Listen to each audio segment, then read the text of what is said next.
One संसाधन topic को आगे बढ़ाते हुए हम बात करते हैं वनों के विश्व वितरण के बारे में। इससे पहले हमने वनों के विभिन्न प्रकार और उनके वितरण का अध्ययन किया था।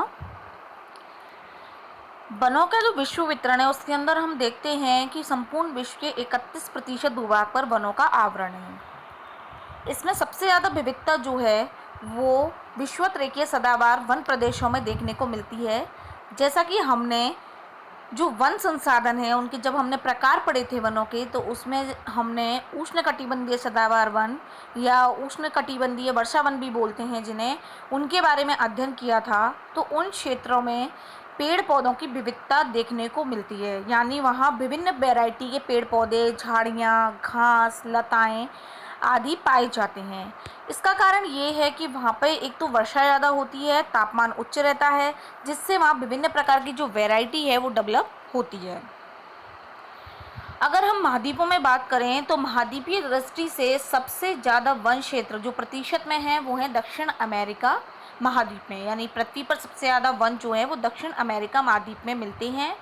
इसके बाद में उत्तरी एवं मध्य अमेरिका सेकंड नंबर पे है, फिर अफ्रीका तथा एशिया, और सबसे कम जो है वो यूरोप और ओशनिया में जो है 4% भूमि पर ही केवल जो है वनों का विस्तार देखने को मिलता है, यानी वनों का आच्छादन है। यूरोप और ओशनिया में जो वन कम मिलते हैं उसका कारण ये है कि यूरोप में तो बहुत ज़्यादा घनी आबादी है, तो घनी आबादी के कारण मनुष्य द्वारा वनों को काटा जाता है, अपने उपयोग में लेते हैं, मानवीय बसाव होता है वहाँ पे। और ओशनिया क्षेत्र जो है वो बहुत ज़्यादा मरुस्थलीय क्षेत्र है, यानी वहाँ मरुस्थल का विस्तार ज़्यादा है, जिससे कि वहाँ वनस्पति का अभाव पाया जाता है। ये प्रश्न महत्वपूर्ण है, कभी कभी पूछा भी जाता है अति लघु उत्तरात्मक प्रश्नों में। आगे अगर हम देश स्तर पर बात करते हैं तो पापुआ न्यू गिनी एक देश है जो कि प्रशांत महासागर में है।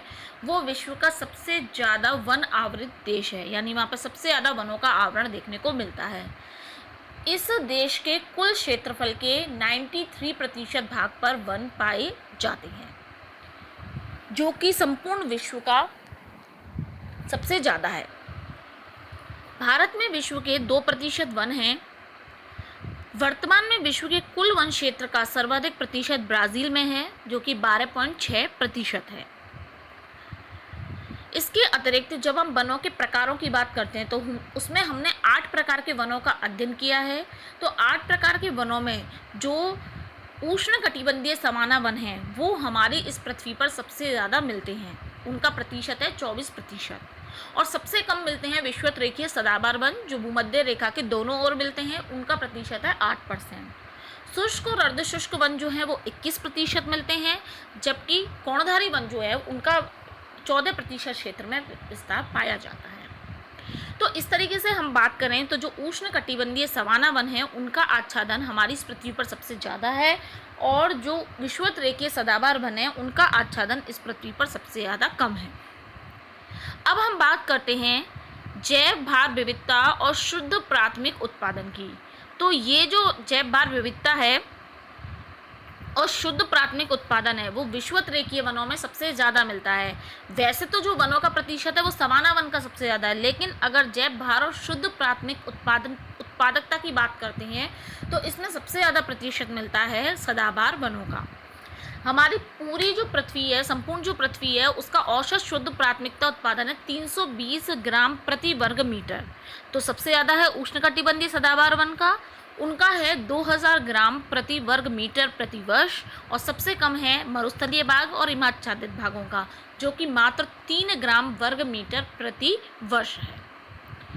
वनों का विश्व वितरण पढ़ने के पश्चात आगे हम बात करते हैं वनों के उपयोग के बारे में। जैसा कि हम सभी लोग भली भांति इस बात से परिचित हैं कि वन हमारे को प्रत्यक्ष या अप्रत्यक्ष रूप से विभिन्न प्रकार के लाभ प्रदान करते हैं।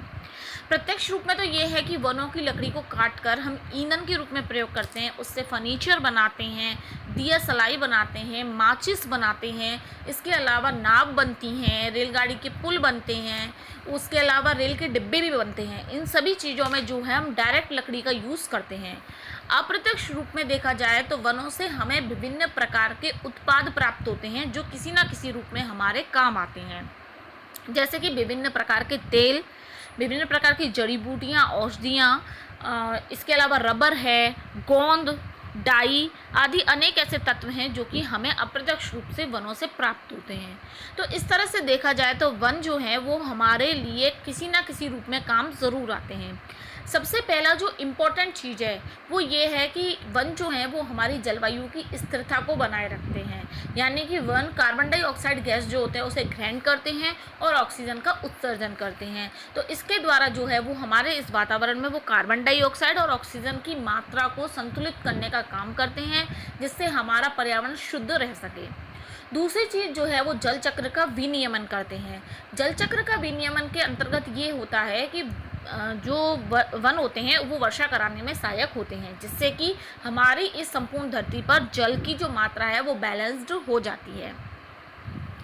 इसके बाद में हम आगे बात करें तो वनों का हमारे लिए और भी अधिक महत्व है, जैसे कि वन जो हैं उन वनों में विभिन्न प्रकार के जीव जंतु जो हैं वो अपना आश्रय स्थल बनाते हैं, अपना निवास स्थल बनाते हैं। लेकिन वर्तमान में क्या स्थिति आ रही है कि धीरे धीरे जो वन है उनका विनाश होता जा रहा है, क्योंकि मनुष्य अपने उपयोग में वनों का अंधाधुंध प्रयोग कर रहा है, जिससे वनों की कटाई हो रही है।